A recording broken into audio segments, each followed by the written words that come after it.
Hello. Welcome to Parkland Media. I am your host, Spade Parkland. Thank you for clicking on the video. According to my analytics, a lot of people who watch my content have not subscribed to the channel. So don't forget to hit the subscribe button to make sure you don't miss out on any notifications. Hit the notification bell and make sure it's set to all. Thanks for watching, and now enjoy the video.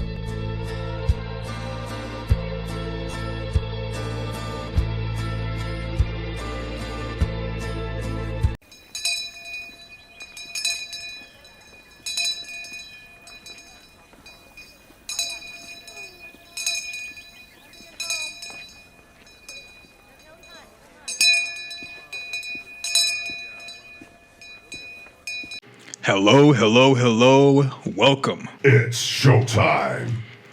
Thumb up the video, comment in the comment section, hype me up, share everywhere, including your YouTube community tab. Join the channel membership, please and thank you. There's been a little bit of pushback with Victor on the last video that I did, and that's cool, that's normal. Anytime I do content on Victor, become critical of his story in a friendly manner, people give pushback, and that's okay. That's okay. So I just want to respond to a lot of stuff, and I don't mind being wrong. We can agree to disagree.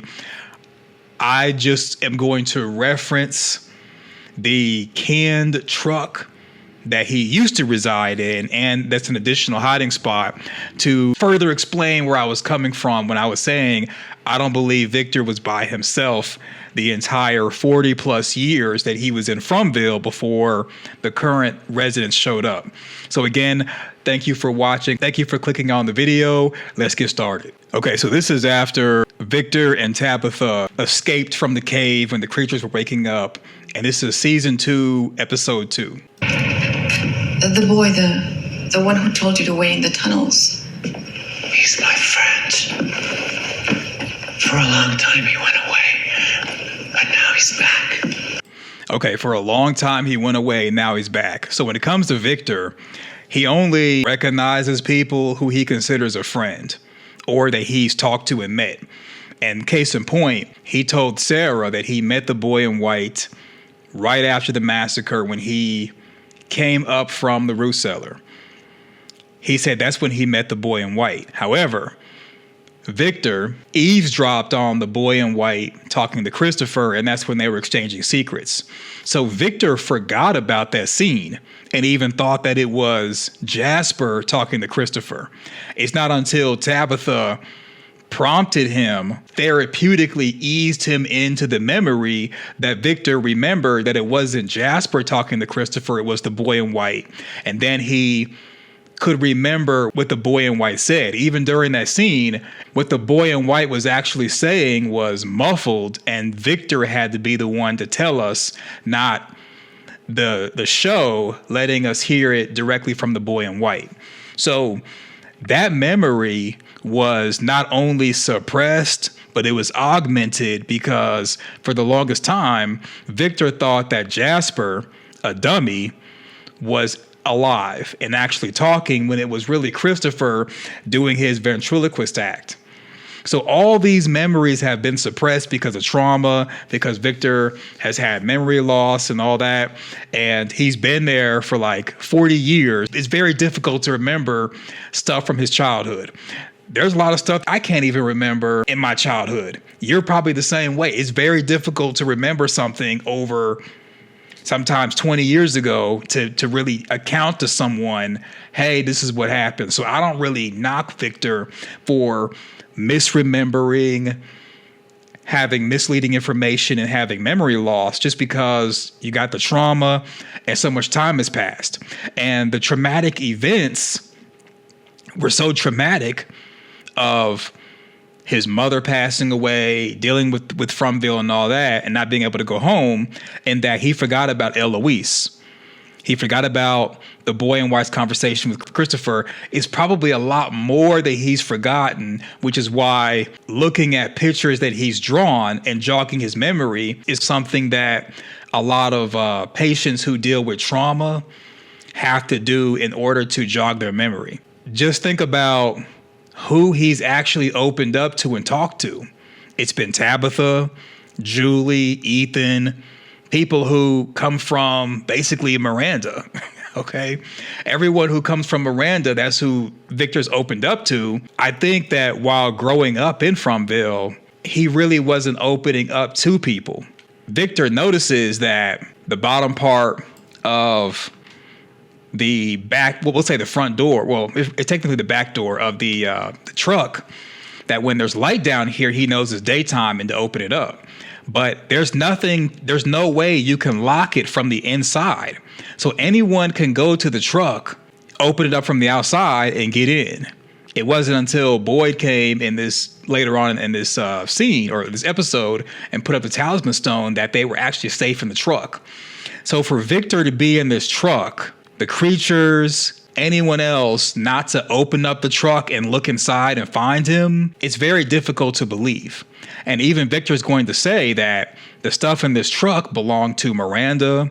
It was there before they got there, and it's all his now. Some stuff belongs to him. I'm thinking that a lot of the stuff that was drawn probably belonged to Miranda because she is an artist.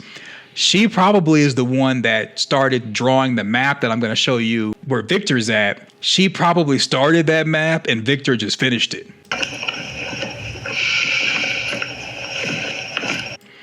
So that's the map I'm referring to right here. I believe that first Miranda started to map out the township and the forest. Victor and Eloise may have been in tow and watched her count steps, watched her illustrate things, and Victor just took it over. And then you see these pictures over here on the wall. So it's kind of a blink and you miss it, but this artwork, maybe this stuff was made, let's just say 10, maybe 20 years ago.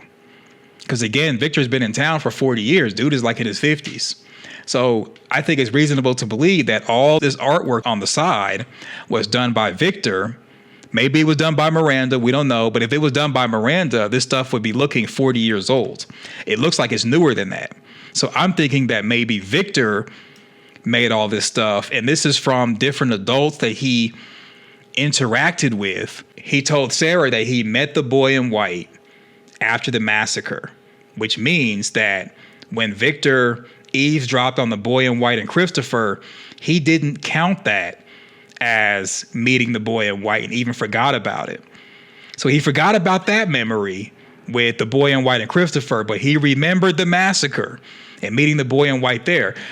There's probably other instances of Victor interacting with the boy in white that he's forgot about. There's probably other instances of Victor interacting with other adults that he's forgot about. And so the point I was making with the cavities and the dental stuff, a lot of people are hung up on the dental stuff. Yeah, a lot of people are hung up on the dental stuff. The things that I said that was implied and inherent. So inherently, I was saying that I doubt that a dentist came into Fromville to help Victor with his teeth. And I doubt that Victor's teeth was able to just at least be serviceable to where he could chew on stuff with no problem for 40 years. Now, some of you have said, well, it's possible that maybe he could not brush his teeth, not go to the dentist in 40 years, not have any problems because of something genetically or whatever. And I've put in the comment section and I'm like, okay, if there's an actual condition where someone does not need to brush their teeth at all, does not need to floss, does not need to go to a dentist for a cleaning or an oral exam, and their teeth are going to be fine for 40 years to where they're not missing anything, let me know.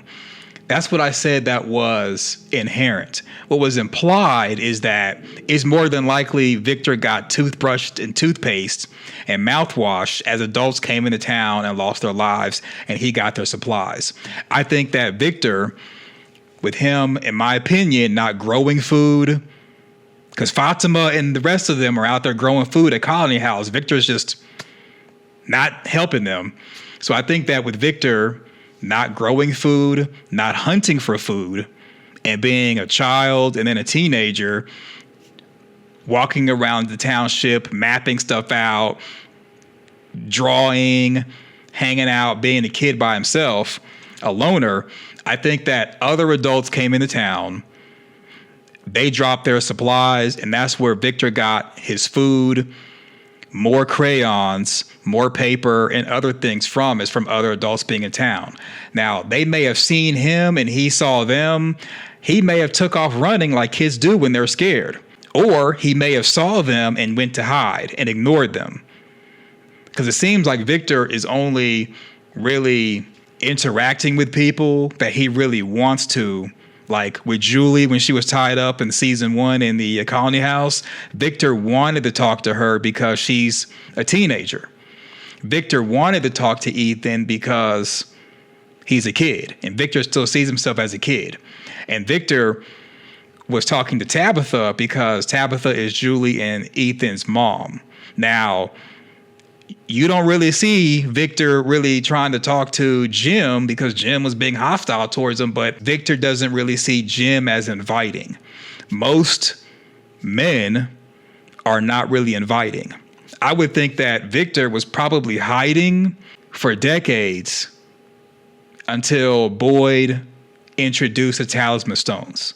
So until the talisman stones became a thing and he took up residence in Colony House, he probably was in the trailer hanging out. Other people probably went to the trailer and saw different things in there and was like scavenging through his stuff, and he probably didn't like them. This is a lot of probably, a lot of maybe, a lot of stretching, a lot of yoga stretching, but it just seems highly unlikely that adults would make it to town, be trapped there, and not explore and discover Victor's trailer and discover different places where Victor would hide, unless Victor would see them and run off and not make himself known.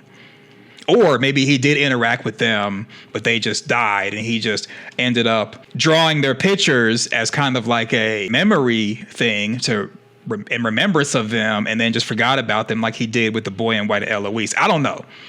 So the point I was making with the whole dental thing is that I believe that adults did come to town and they were dropping supplies like food, hygiene products, and whatnot. And that's how Victor is able to have his teeth. That's all the point I was making, and I was trying to use that to strengthen the argument that perhaps that he was somewhat of a pseudo pet to the swing coat creature, and that's the reason why in the cave she's in human form, and she told Victor, if you keep coming down here, one day we'll make you stay, and didn't attack him or make him stay right then and there because he's been down there so much. And the same way that Jasmine and Kevin had kind of like a dynamic, maybe the swing coat creature and Victor had the same dynamic as well.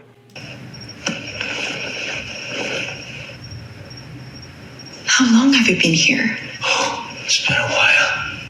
So every time someone asks Victor, how long have you been here? When did you get here? He doesn't really give a sense of time because, in my opinion, he probably has never really kept track of time or time of day.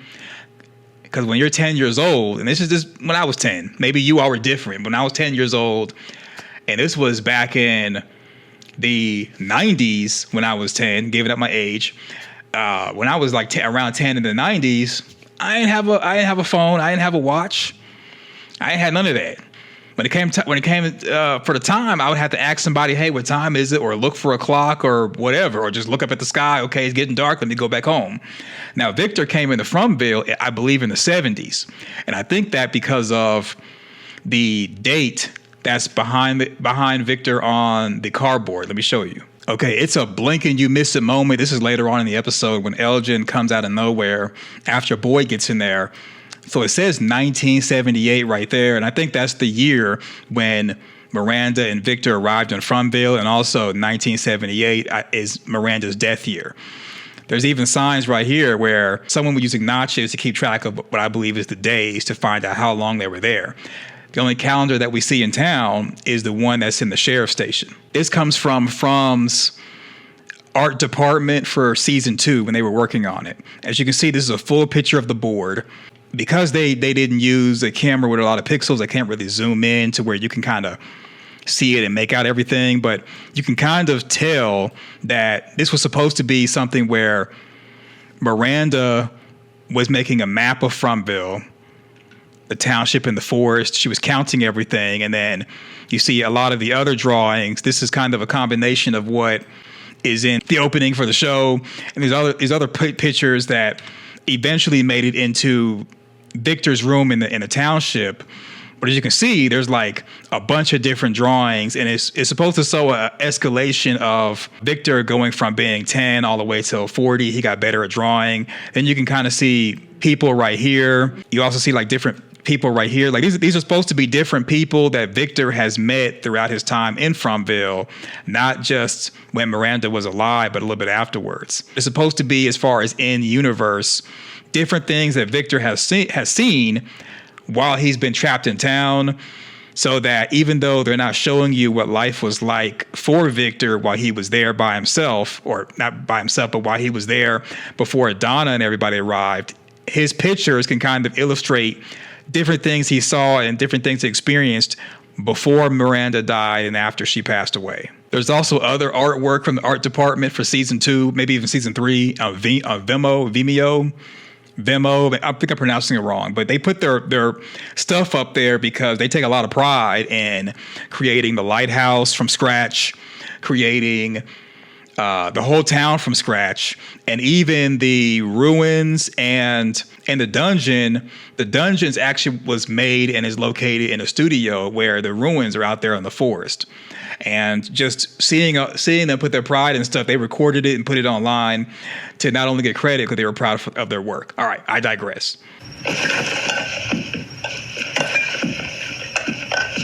How did you get here?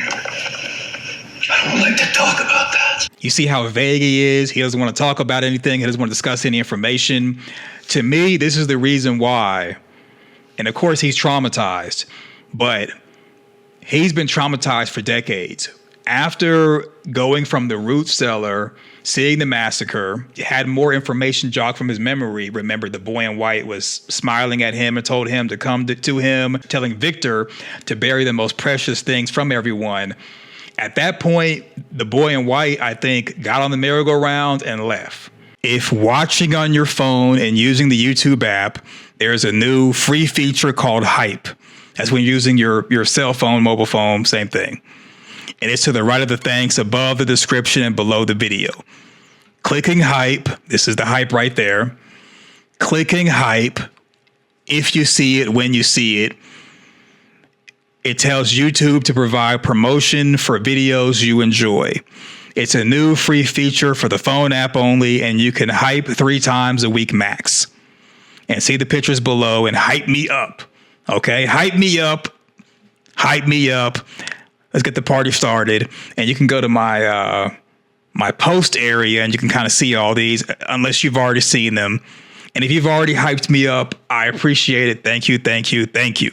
There was no more boy in white from that point in time. From the merry-go-round and the boy in white disappearing till the boy in white choosing Ethan and being outside of Ethan's window while Ethan was like resting up from being injured in the RV.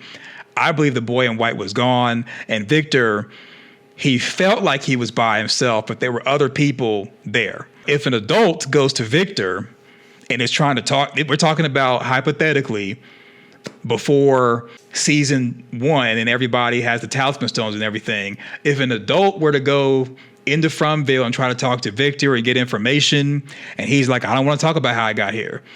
I've been here a while. He's giving vague answers. Eventually the adults are going to be like, okay, you know what? How about you come with us and we explore? And then Victor's probably like, nah, I'm gonna do my own thing.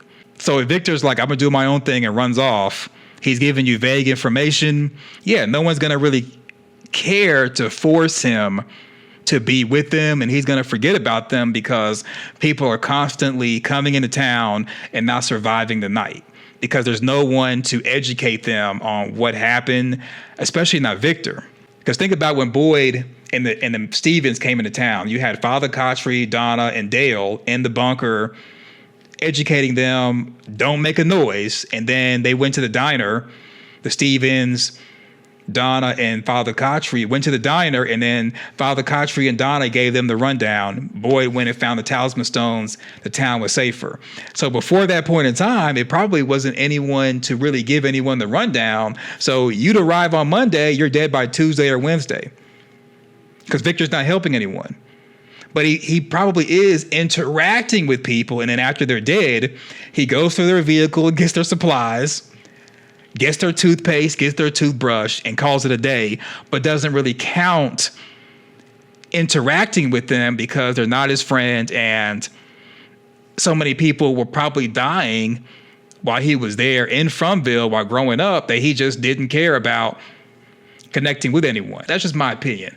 I just find it hard to believe a 10-year-old by themselves actually surviving unless they have access to supplies and other people are around who are giving him kindness, especially the creatures.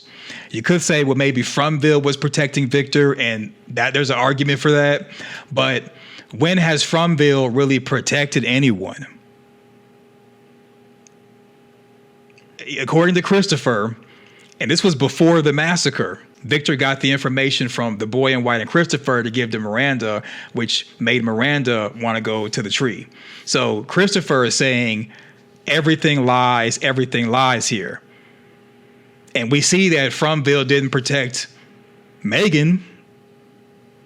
She got sliced and diced. Didn't protect T and Chen Lu. Didn't protect Bion, who was Kenny's dad. He had disabilities. He wasn't protected. I don't think Victor is special. I think he's just lucky, and he's just had the kindness of the creatures, kind of like with Jasmine and Kevin. Even though Jasmine took out Kevin, I mean, she was coming to talk to him enough to make Kevin fall in love. When she got inside, she like closed the door, she kissed him, and then her nature took over. I believe that the original townspeople, the creatures, I think that before they made the Faustian deal for everlasting life, they were already cannibals. They were already like in a cult. They were already monsters. But the deal they made, which gave them the creature form, just basically made them what they already were back when they had their humanity. And then they lost their humanity, and that's why they have the creature form, because they were monsters before they made the deal where they sacrificed their own teddy bears. So they're cannibals. That's the reason why they're walking and stalking people, and they're taking pleasure in hurting people, because this is who they were before making the deal. They were already cannibals. They were already monstrous. When they're getting people, taking their lives, and ripping open their chest, eating the organs, sucking the blood, they were already doing that. And in my theory, maybe this will come out season 4, they were already doing that before making the deal. Like, their monster form is who they really are. So when Jasmine says, I didn't ask to be like this, Jasmine was already a monster eating people, being evil, sadistic. They already were evil people. It's just the monster form just made them more of who they really are. That's why they sleep in monster form. And when they go to hunt, they go to human form to trick you, to try to get you. They're already monsters. I just think that monsters, or people who are evil people in this world, they do have pets. And Victor was just a pet. So the swing coat creature could have like viewed Victor as a pet. Like sometimes people will have a dog in their backyard chained up, and the dog's their pet, but they're like doing horrible things to the dog, but they still regard the dog as a pet. So I think the swing coat creatures like that, and the rest of them are kind of like, well, we don't really care because we're going to do what we do. But I think the swing coat creature is the only one that kind of didn't view Victor as like a victim, but viewed him as a pet.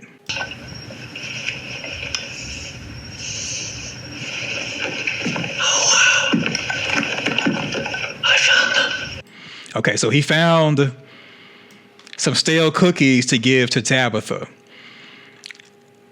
Spoiler alert. He's going to give Tabitha the cookies.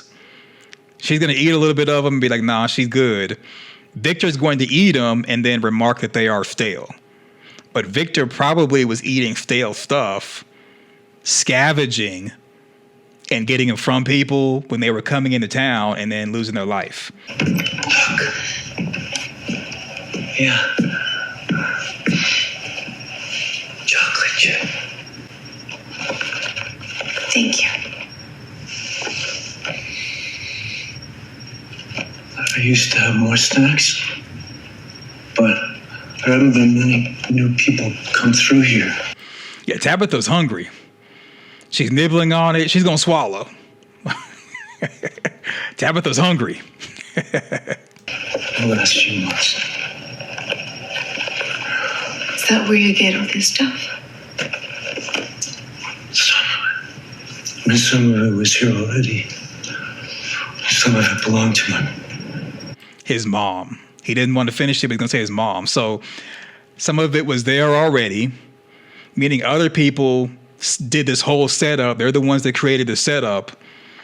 And a lot of other stuff he got, like the skateboard behind him, there's snowshoes behind Tabitha.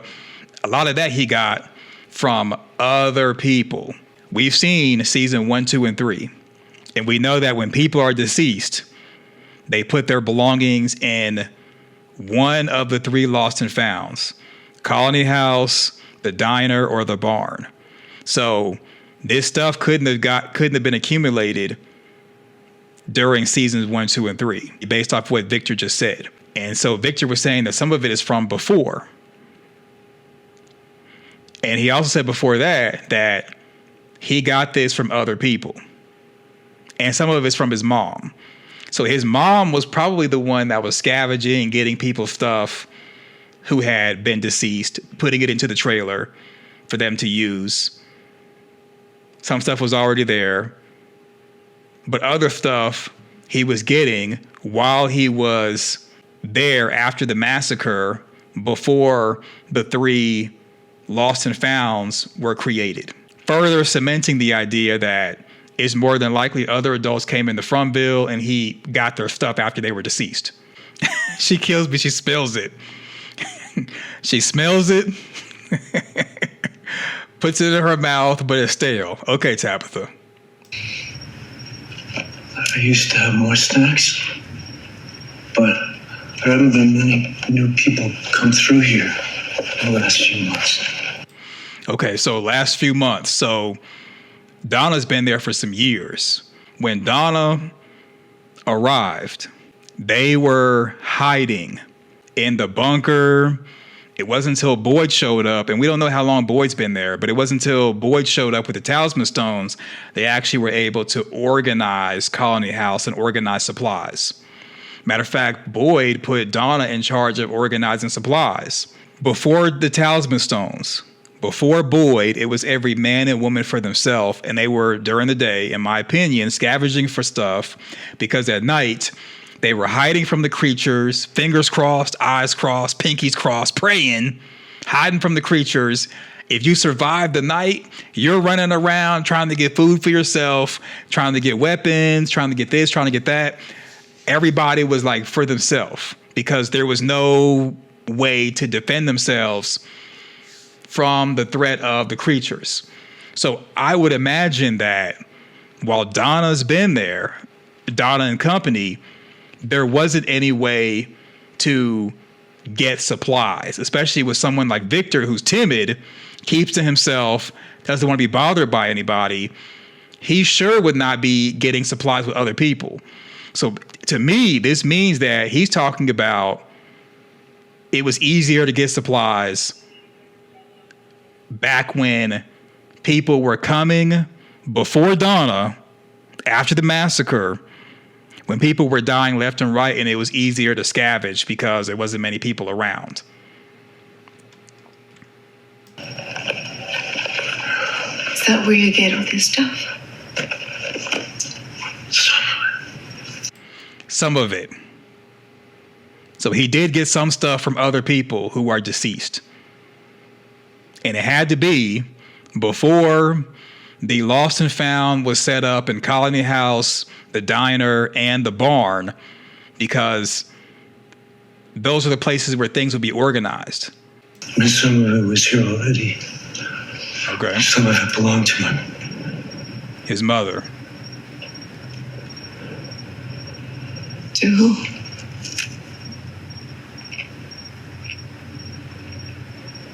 You see how he talking to Tabitha, he likes Tabitha, trusts Tabitha. Tabitha's a part of the plan. He doesn't want to share information. Any adult who be talking to someone who's not trying to give any information, he's not trying to roll with us, we're not going to interact with him. So that might be part of the reason why Victor was considering himself to be alone, as in no one was a part of his adventure party. This is a stretch, it's a yoga stretch, but sometimes people will be married or in a relationship with someone and they feel like they're alone. Or they may be living in a house with people, no one understands them, no one gets them, they feel alone. Or they work a job, go to a school, they're a part of a church. No one gets them really, no one understands them, they feel alone. Being alone is subjective when you can't have a full conversation to get context as to what alone means to you and what was going on in the past. Victor's not giving full statements, doesn't want to talk, doesn't want to share, doesn't want to open up. He's a loner. He's used to being alone. So alone to him may be different than alone to you and I who are in the civilized world. Who did you come here with? My mother. Okay, he's opening up now. She was raised.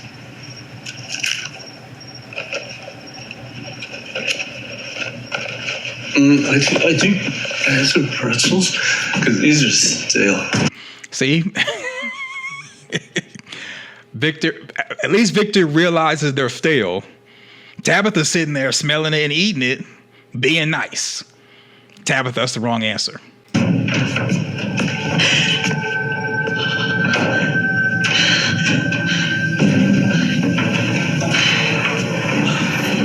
So if this is creatures, they'd be toast. Spoiler alert, is Boyd.